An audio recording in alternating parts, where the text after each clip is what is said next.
David obviously inspired this getting together of people who have the same objective but want to know exactly how we're going to be able to deliver that objective. And I certainly have found it extremely useful today in clearing my mind as to how I think we're going to be able to get this message across to the British people.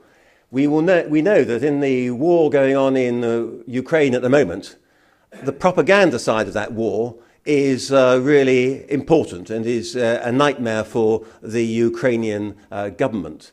And the propaganda war which will follow the announcement of the referendum is going to be even more serious for us than the propaganda war that the Ukrainians are facing from the Russians at the moment, because everybody is going to be out to get us to misrepresent the situation. And as a number of speakers have said, it's absolutely vital, therefore, that we should present to the electorate a clear alternative.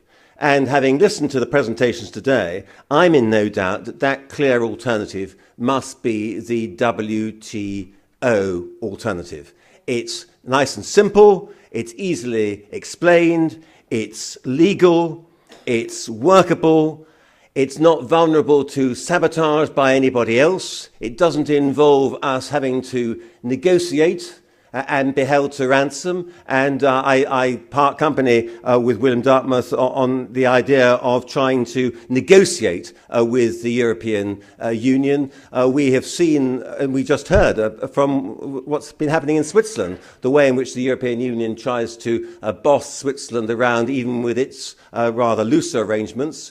We've heard that the EEA option doesn't work in Norway, and why would we want to get into an option which would involve having no control over our own borders? Because that is one of the key issues that the British people are interested in. They want to be able to have a solution to this which will enable us to get the benefits of world trade without having other people dictating to us who can and who can't come into our own country. So when I was a lawyer and used to occasionally deal with matrimonial cases, I always favoured what was called the clean break. And so, Tim, my recommendation would be that we go for the clean break with the European Union. People will be able to understand that. I agree very much with what John Mills was saying.